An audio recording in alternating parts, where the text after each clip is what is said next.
chair of the Appropriations Committee and also chair of the Select Committee on Permitting Reform. And we're excited to present the Fast Track Housing Package today, which is more than 20 permitting reform bills designed to slash red tape, remove uncertainty, and drastically diminish the time it takes to get new housing approved and built. This package is a bicameral, bipartisan effort of legislators who are dedicated to making sure government works for the people that we serve. And I can't imagine a better way to show that we are working for people than by making housing more affordable. Housing is the #1 expense in almost every single household in California. And lack of housing affordability affects every other aspect of our society, from health to schools to the economy. I'm not going to lie, a lot of the bills in this package are extremely unsexy. That's just the nature of permitting reform. We are getting into the weeds of the process to find those touch points where things just simply aren't working, where the law is unclear, or there's redundancy, or it takes too long, or where it's just too easy to get to know. When it comes to housing production, we need to be getting to yes, and that's exactly what these bills do. The people of California have been crystal clear. They want results, and they're going to hold us accountable to those results with their votes or their feet, moving to other states where it's easier to build housing because it's more affordable there. People want housing. Our constituents deserve housing security and deserve a roof over their head. The Fast Track Housing Package is our response. The days of protecting the status quo are over. We can get to yes, we can build the housing that we need, and we can get government to work to meet the needs of our people and our constituents. Now, to explain the systematic nature of this package and to discuss his bill to remove roadblocks for housing projects even getting into the door is my dear friend and our fearless leader in housing, our housing chair, Chair Haney.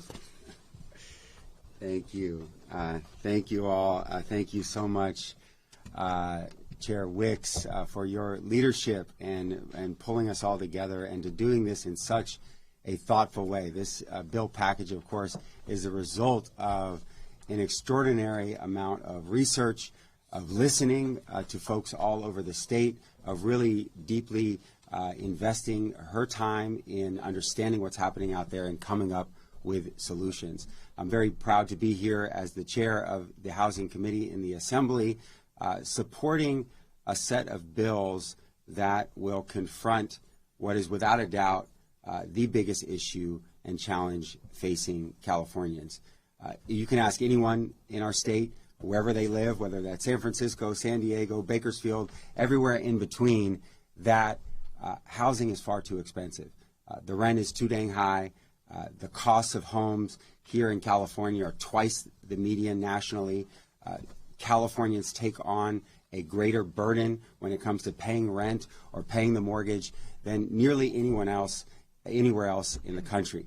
And there's a reason for that. It's pretty simple. We don't have enough homes in California.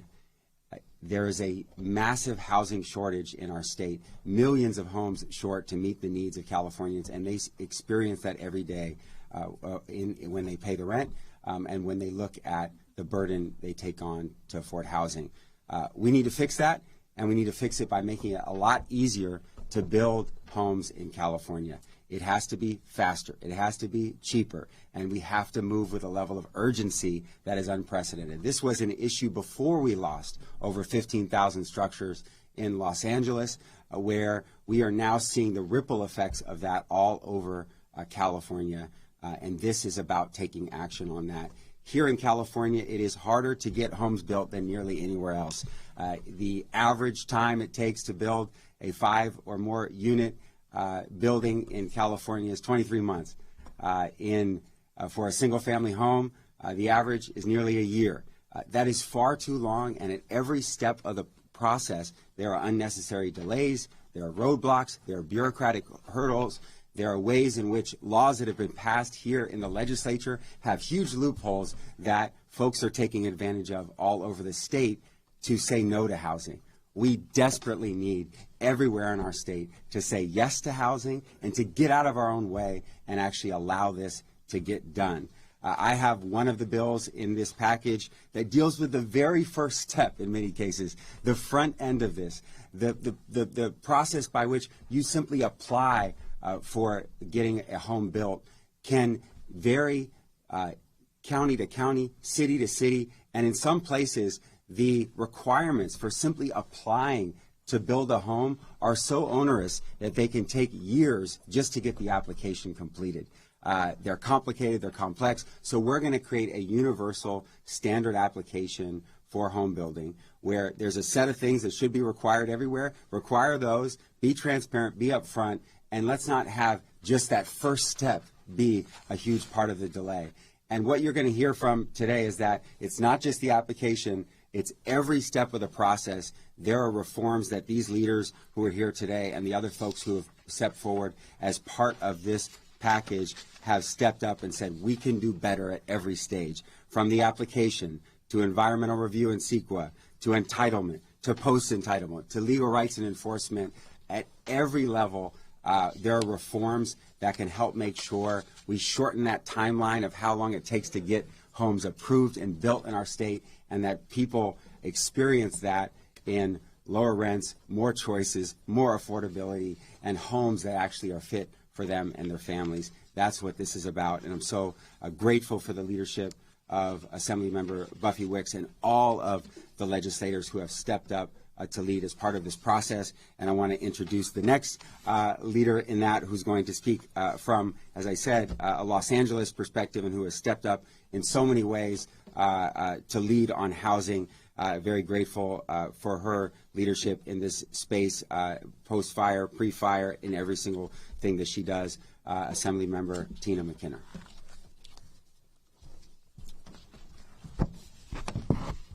Good morning. I'm Assemblymember Tina McKinner, and I am the chair of the Los Angeles County Legislative Caucus, made up of 36 bipartisan members. When I came to the legislature 2 years ago, I came to build housing. I wanted to build a faith-based housing, and when I came in, I said, I'm not here for the BS, I'm here to build housing. 2 years later, I'm still not here for the BS, and I still would like to build housing.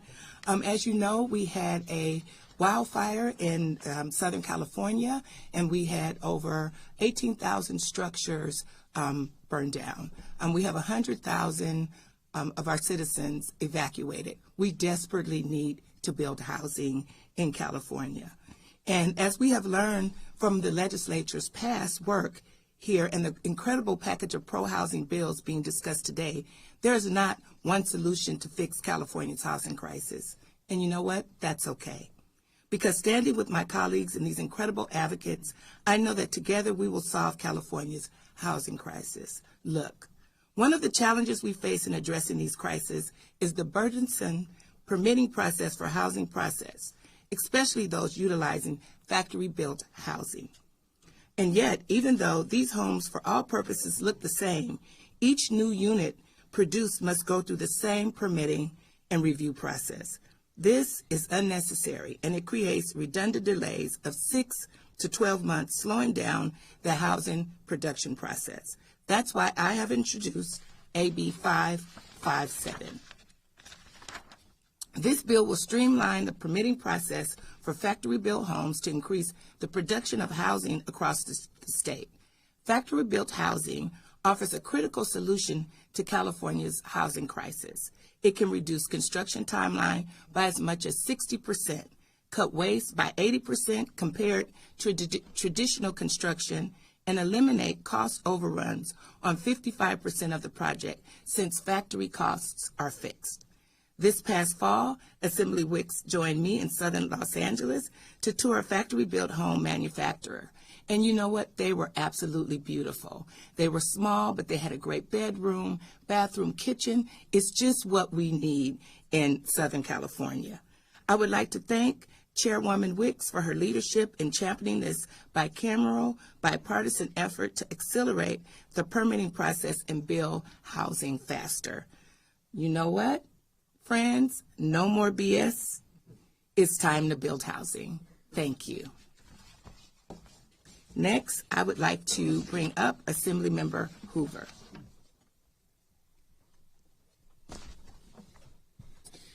Thank you, Assemblywoman. I am proud to be here today with a bill in this package, AB 1308, that will streamline the inspection process for housing.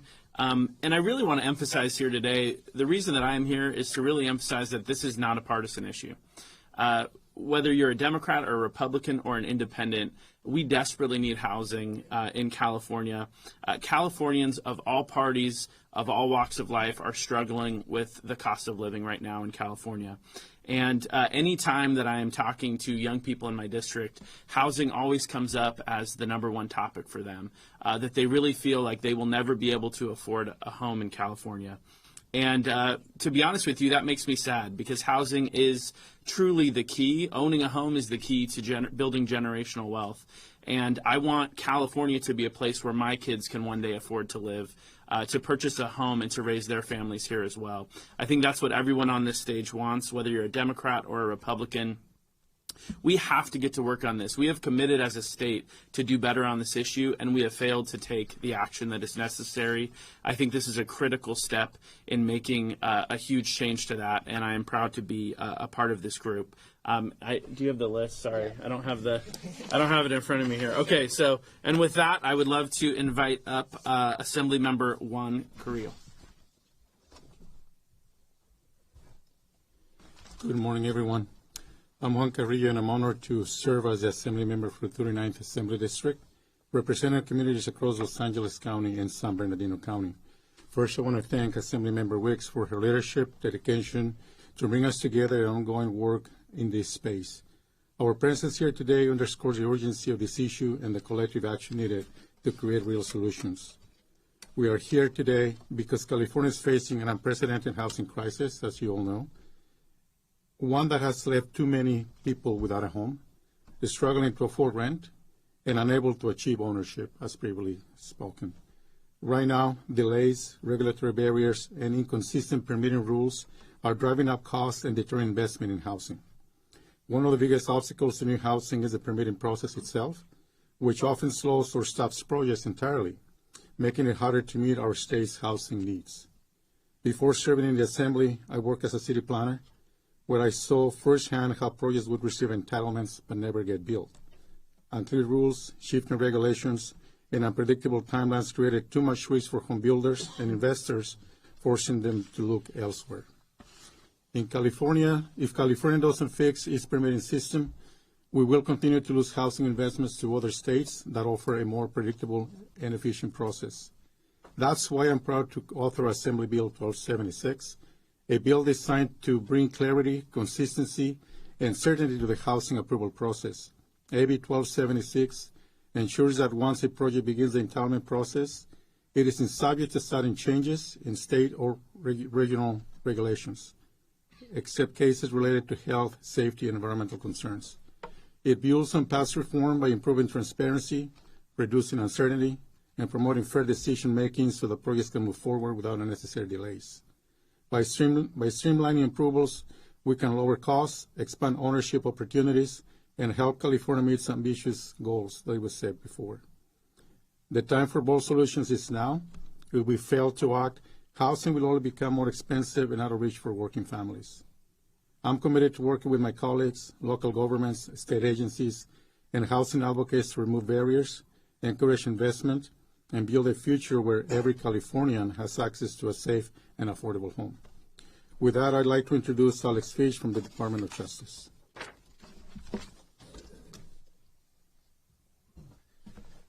Thank you, Assemblymember Carrillo, and thank you, Assemblymember Wicks, for your leadership as chair of the Select Committee on Permitting Reform.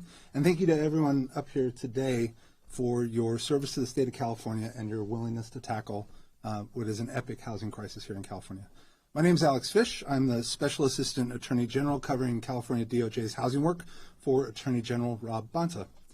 The package to fast-track housing production is a big deal.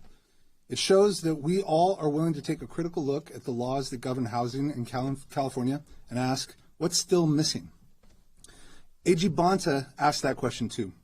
As a public servant who thinks about systemic solutions, part of his answer is that we need to better implement the laws that the legislature has worked so hard to pass. And as the state's chief law officer and the creator of the California DOJ Housing Justice Team, Attorney General Bonta's answer is that we need clarity and we need enforcement. SB 786 will bring more clarity for builders, local governments, and courts. It will make it much easier to resolve inconsistencies within a local government's foundational planning documents and between housing plans and local rules. We can't build more quickly if we can't agree on what the blueprint says. SB 786 will also simplify and expedite enforcement when a local government's housing plan is inadequate. Clarity on the rules and the consequences means more effective enforcement, and that's going to mean better implementation, and soon it'll mean more homes and more affordability.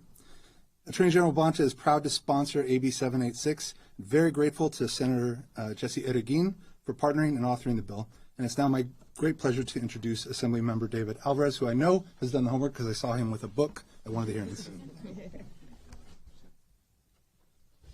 Thank you, Alex. And once again, thank you to Assemblymember Wicks for bringing us together for the work that was done in the Select Committee, which I had the privilege to serve on, and listen to the testimony from people throughout California about what's working and what's not working. And there is a lot that is not working. That is not news to anybody here.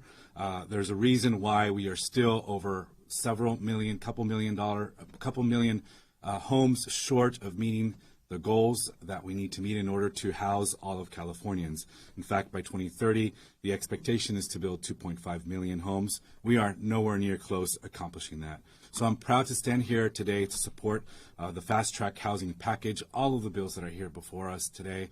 Also as a co-chair of the Problem Solvers Caucus, a bipartisan group of individuals, also looking to supporting innovative, thoughtful, and proposals that actually will move the needle on the problems that we face in California, as this package does. The truth is that there are goals that have been adopted, but only a fraction of those goals have been accomplished, and that falls on all of us, from local government to the state. Reaching our goals will only be possible with the concerted efforts of state and local governments actively working to implement housing laws and best practices.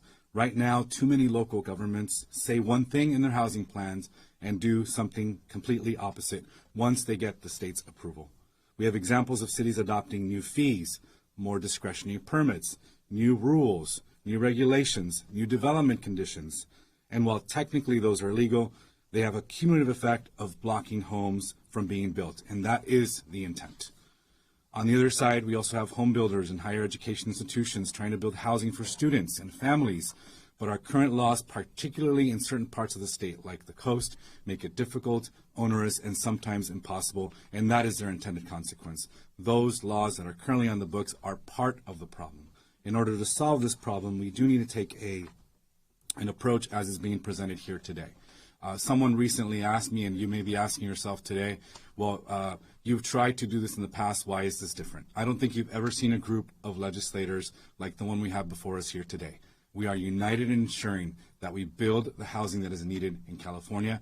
Many of us already have a proven track record of pushing this agenda forward for the last couple of years, and this year is an even bigger year, and I'm looking forward to success. I know we will be successful in making sure that we deliver to Californians the housing that they so desperately need.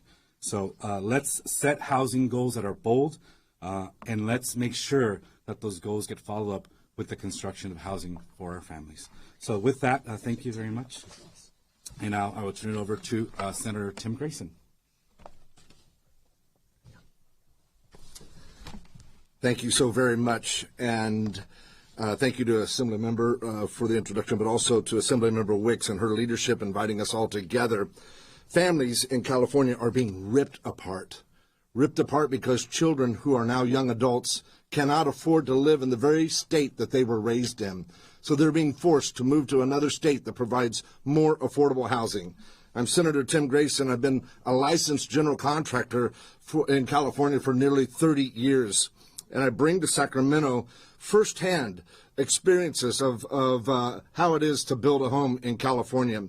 I've gone through the permitting process, having served in local government. I've gone through the permitting process and been on both sides of that counter. As a general contractor, I know what it's like to go through all the obstacles and trying to figure out all the different fees that were being added on and the timeline. And speaking of time, time is money. And it drives up a project. There's nothing that drives up a project quite like uncertainty. We need to find more ways. We need to find more ways to get homes built faster, but also find more ways for homes to be built in an affordable manner. Some of those ways really aren't terribly complex or even difficult. I've worked hard to bring more transparency to the process to help ensure that developers and home builders know up front what are those fees and what are they going to be and how are they assessed to projects, and then their timelines for the permits and how long will that be. SB 328 is my latest endeavor to furthering these goals. These changes of the law can dramatically affect our ability to build more quickly and more affordably. So I'm proud to be partnering with Assemblymember Wicks and many of my awesome colleagues that we have up here today, but it's between both houses. Both houses have to come together in partnership with our local partners in government to be able to deliver for California the very important and much needed housing that we all need and are looking for. We're partnering as a state with local governments, and we need those local governments to also partner with developers and with builders. And by improving and streamlining the permit processes, we can strengthen communication between local governments and builders, address costly delays, reduce unfair financial burdens placed on those new developments, and support California's goal for building more homes for families of all income levels. And we can do all of that while being responsible stewards of our land and protecting our environment. Thank you again for allowing me to be a part of this awesome group. Assemblymember Wicks, back to you. Thank you.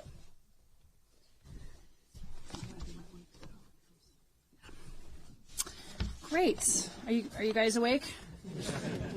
We got into the weeds a little bit there.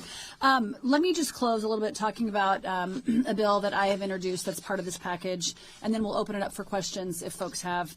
AB 609, I think the language went live, 36 hours ago. It's a very straightforward and intuitive bill. If it's good for the environment for a housing project to get built, then those projects should be exempt from CEQA, the California Environmental Quality Act. After all, the purpose of CEQA is to identify how new development negatively impacts the environment and to help mitigate for those effects. And for over 50 years, it has served us well to protect us from harmful outcomes. But CEQA is a tool. And like any other tool, it's all about who's using it and how it's getting used. So just as it's been wielded to protect us from harmful projects, we know it has been weaponized countless times by opponents of housing projects to delay those projects, to drive up the costs of those projects that our working families pay for in the end, and often to straight up kill housing production. Given our multi-million unit shortfall of housing, that is simply unacceptable, especially when the housing is demonstrably better for the environment than the alternative. AB 609 identifies where new housing would benefit the environment and exempts those projects from CEQA. To qualify, the sites have to be infill locations and not on environmentally sensitive or hazardous sites. Those projects also need to meet local zoning and objective standards, which means housing on those sites was already studied by CEQA at the plan level.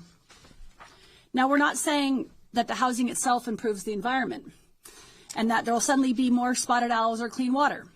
What we're saying is that this outcome is much better than the alternative, which is either that the housing gets built someplace really far away, causing longer commutes that release greenhouse gases and possibly gobbling up natural lands, or possibly even that it doesn't get built at all, which means that prices go up and we have more homelessness and housing insecurity, and people who wanted the homes live in a less environmentally conscious state. Now, I know this bill is not going to be easy. If it was, it would have been done decades ago. But we feel confident, I feel confident, with a strong coalition of co-authors and members of both houses that we can get this done, and we can get this done this year. You know, as you've heard, this is a systematic taking on of all the parts of the process, of all the bills that we're doing here, taking on the efficiencies in local government, but also the state and regional governments as well. We have our part as well. Our agencies have, their responsibility as well in this. But this is really important that we do this work. This package is bicameral, it's bipartisan, and it is desperately needed. And with that, we are happy to take questions. When do we start? Oh, sorry, start here and then we'll go there. No, go to Antonio first. Yes, come on up, Tim. Senator Grayson, sorry. Tim is good. Buffy. It's good. I'm sorry? You just missed that you are a licensed contractor. Yes. What is probably the number one issue as far as permitting that cause obstacles in building a house? Timing and response. As was stated in my statement, time is money, and the longer it takes, the uncertainty that exists in fees that were not published prior, but then are added to the project, processes, and having to reapproach and represent your project multiple times over when it's already been reviewed, that takes time. And during that wave of time, prices and product have changed, supplies have changed, workforce has probably moved to a different place, and now you got to pay more for workforce. Time is everything when it comes to being able to find an efficient and effective way to build housing. And what would be the ballpark figure of those fees, ranging from this amount of dollars to this license cost? So you'll find those timeframes as they're being negotiated now. You'll find those timeframes in our bills as we begin to move them forward. Anything from a 60-day review for a certain size project to 120 to 180-day review in certain cases, depending on the project. There are appropriate industry times for which we can depend on, and just making sure that it's published and everybody knows what the timetable is going to be. Thank you. Someone remember, Rich, I haven't seen the final report, so if there's numbers in there, I apologize for that. But do you have any idea, has there been any cumulative assessment of how big of a dent in this 2.5 million home shortfall these bills could make if they cumulatively pass? Do you have any idea what that number could be? Yeah, we don't have that data in specificity. Looking at all of this in aggregate, if we're able to put all of this on the governor's desk, I think it's going to create a lot of certainty in the market, which I think will create more investment in housing, which is obviously critical and helps us get to yes much more quickly on housing production, which is exactly what we're looking to do, and shaves off years of the process. And as Senator Grayson said, time is money often. And we've had so many circumstances of projects that have simply run out of time. The market has changed, the interest rates have gone up, all these different competing factors, because our regulatory hurdles prevented us from actually fast-tracking that housing. So I don't have a specific number for you. As we move this process through, there's also going to be amendments and conversations and, many conversations with stakeholders. Maybe not everyone's going to align with us on our philosophy of doing this, and so that'll also be part of the conversation. But I think we're all dedicated and driven here to getting housing going as fast as we possibly can. Just based on testimony from the insurance commissioner last week, it feels like we have two crises that are about to converge. Yeah.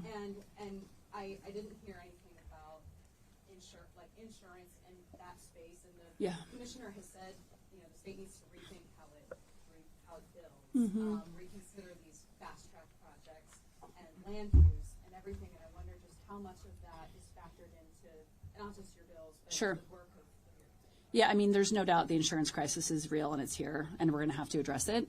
It's also how you build is important. I know there's a package that's being voted on, I believe, next week or soon, and there's bills in that space that address a lot of this. And there's, I know Senator Schultz is doing the bill that holds on building codes except for fire prevention, right, health and safety.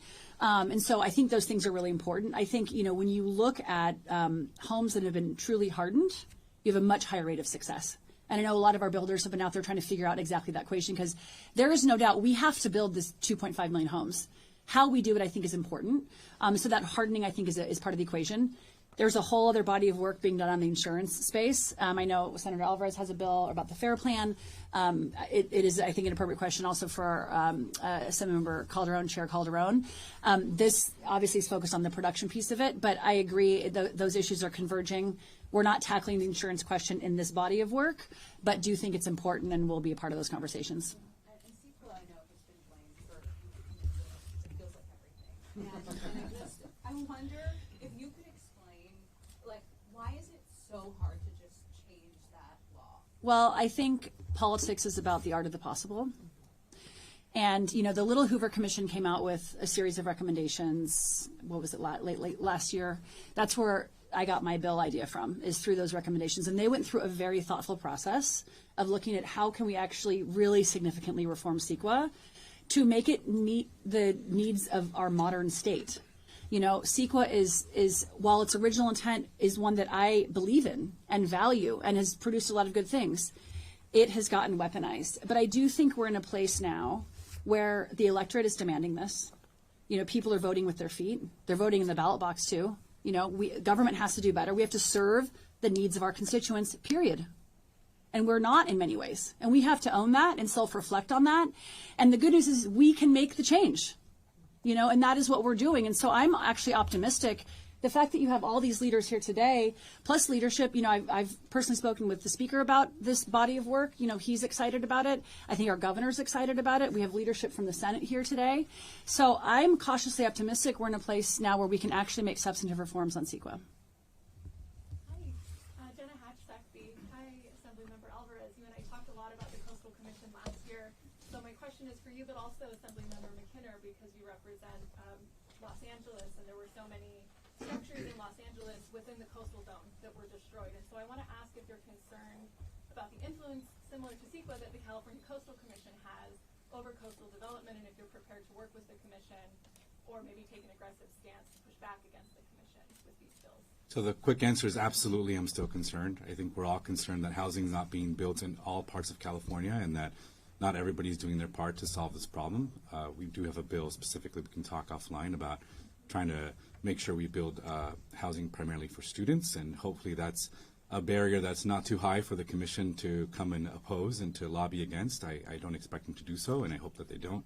But I do think that continues to be a challenge, and we need to continue to look in the space of the coastal so that every part of California does their part in building housing. That's on the coastal issue. Yes, and I am dedicated to work with the Coastal Commission and our coastal community. We do need to build housing on the coast. I do have the coast in my district as well, and I'm committed to work with the Coastal Commission. Thank you. Oh, sorry. Hi. Can you kind of talk about how there's been criticisms of previous streamlining bills that they've been challenging to use because of onerous requirements on labor, et cetera? Are these different in any way? Have you discussed these with labor? What's their involvement? Yeah. Great question. And I've done some of those bills myself, right? AB 2011 was a big bill I did a couple years ago towards that end, which I think was, you know, a step in the right direction in terms of really trying to streamline. We've done a number of bills over the last 5, 6, 7 years, right? Now, we are sort of 50, 60, 70 years in the making of this crisis, and we're, I don't know, 6, 7 years in towards the solution of it. I think the challenge with often you'll see a lot of the streamlining bills is they end up being sort of a Christmas tree with all different sort of pieces put on it, and then it sort of like drowns under its own weight. And so it's not a useful tool. I think you'll see, from my perspective, the bill that I put forth is pretty clean. It is a infill housing CEQA exemption. Like, it's a pretty straightforward bill, not very complicated in terms of the nature of the bill. I'm always willing to entertain conversations with labor. I have been talking to labor about the bill, conversations this week, last week, and the weeks prior, and will continue to do so. I also think we need to ensure that we are putting forth policy that gets to the heart of the issue and serves the goal that we're trying to achieve here, which is useful streamlining that actually makes it able to be used and operationalized in the wild.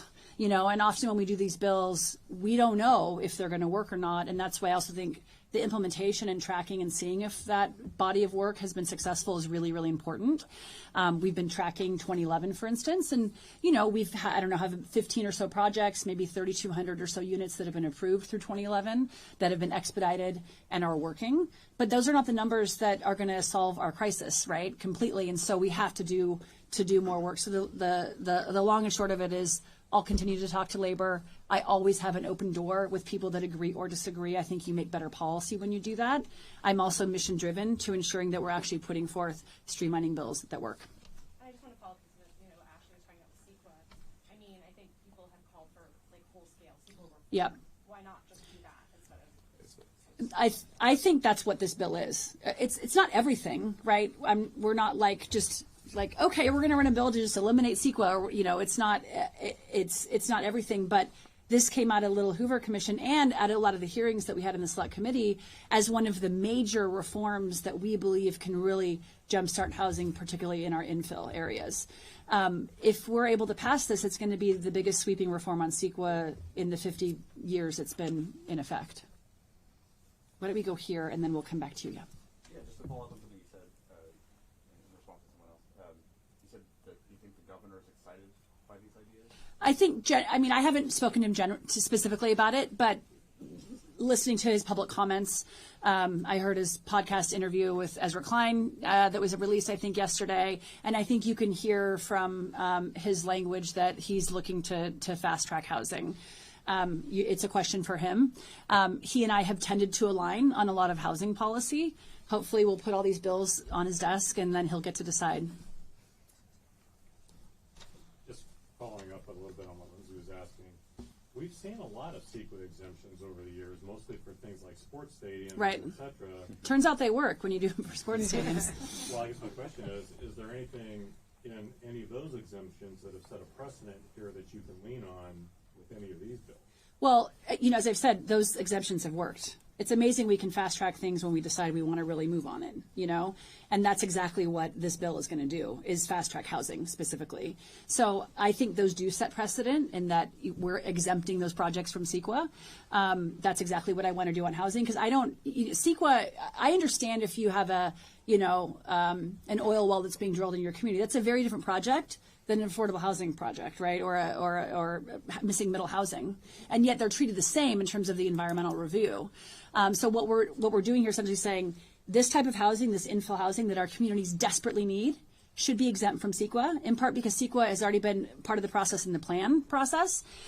So this, in my opinion, will fast track and hopefully produce the housing that we need. Speaking of fast tracking, yes. 2 years ago, the governor, for lack of a better term, jammed the legislature to exempt a bunch of infrastructure projects from CEQA. I wonder, is there a conversation in which your bill could be, or your bills could be fast-tracked in that way, too, to get some of the judicial relief, as soon as possible? I am open and willing to entertain all those conversations. This body of work is focused on housing. There's other colleagues who are doing work in the energy space and the transportation space. I do think we're in a moment of time where there's a lot of alignment, I think, in all three entities, the Senate and the Assembly, and within the governor's office, and I think within the governor, where we want to see stuff built now. We have to. We have to be more responsive to the needs of our state. We are currently not prepared for the environment that we are living in. We need CEQA reform and permitting reform when it comes to fire mitigation, when it comes to sea level rise, when it comes to our water infrastructure. And this is what the Select Committee that I had last year really opened my eyes up. It's not just housing, it's renewable energy projects. Across the board, we have created a regulatory environment that has made it almost impossible for us to build for the year 2025. Not to mention the world that my children are going to grow up in, and I want them to stay here in the state. And so what this body of work is focused on housing, but I do agree there's other needs in this space around permitting reform. And I don't think we're going to solve all the problems this year, I wish, but I do think there's more conversations to be had this year and in years future around the other broader pieces of permitting. Sorry, but I meant that should housing and the exemption from CEQA be fast-tracked this year? Oh, I see what you're saying. Oh, interesting. Yeah. Able to do it for these sure. infrastructure projects. Yeah. Why not yours? Yeah, interesting. I'm always willing to entertain those types of ideas. Let's fast track it. Let's go on to the next yeah. part. Yeah. Another aspect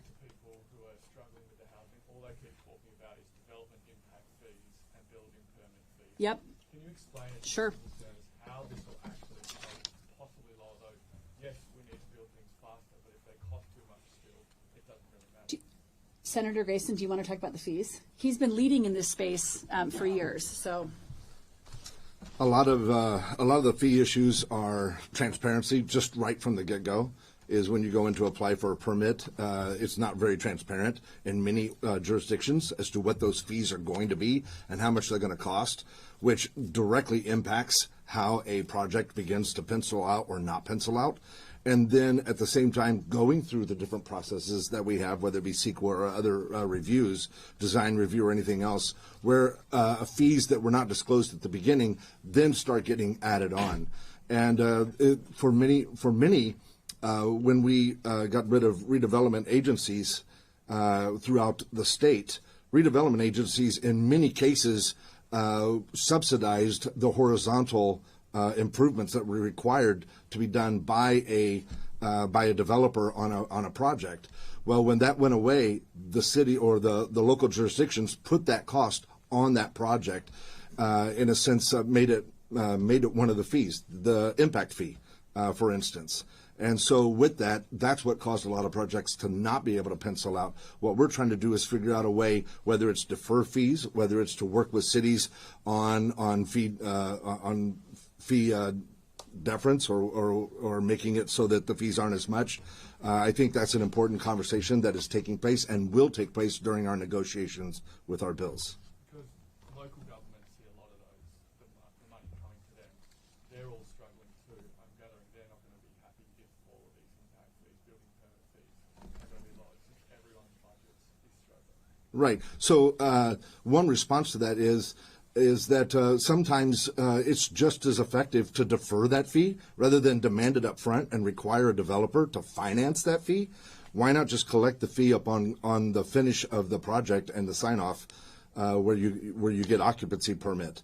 And that would make a huge difference in whether a project pencils out or not. So we're not saying you can't charge a fee. What we're saying is defer it or wait to collect that fee to where the project is finished and the developer can begin to see an ROI, a return on that investment, and take that resource and use it to pay for the fee at the end of the project rather than the beginning.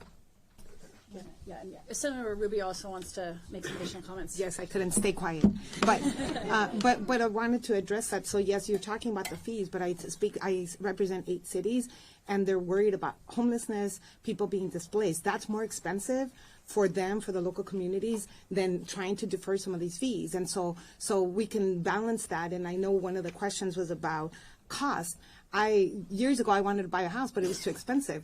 And now I'm like, oh my God, I should have bought it. It was really cheap because, as we move along, prices increase. But for my local communities, they want to help people. They want to get them off the street. They want to put people in stable homes. So that's the balance I think that this group is trying to assess. Is it expensive? It may be today, but if we don't do it now, it's going to be more expensive, and the cost to our local communities is going to add up. And this is what this group is trying to do, is balance all of those fees so that even though you feel like the home was expensive today, it's not getting cheaper if we don't fast track it and do a better job of providing those homes.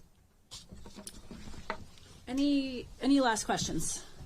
What? Of course, Ben. Yes. So a number of these bills impose shot clocks or timelines on regulatory agencies to respond one way or the other. Yep. Is there any concern, or have you heard any feedback from, say, local governments that they just don't have the capacity to do that? Yeah, great question. I suspect we will entertain those conversations, and that's what the committee process will be about. I haven't heard directly from them, and authors of the different bills may have, but I suspect we'll be hearing from League of Cities and some of the individual cities as well. And I will say there are cities that are really trying to do everything right and that are trying to be pro-housing cities. I have many of those in my district. El Cerrito has been zoning for growth for a long time. Berkeley, Oakland, so we have a lot of cities that are really trying to do it the right way. And there are capacity concerns. And that's also why I think it's important that we also ensure that our state agencies are also held to account in terms of their part of the equation. It's going to take all of us to actually do this the right way. But I suspect we'll hear from the cities as these processes go through. And with that, thank you all very much. And some of us will be around here to answer any questions or do any other interviews. Thank you. Thank you. I know, I said that.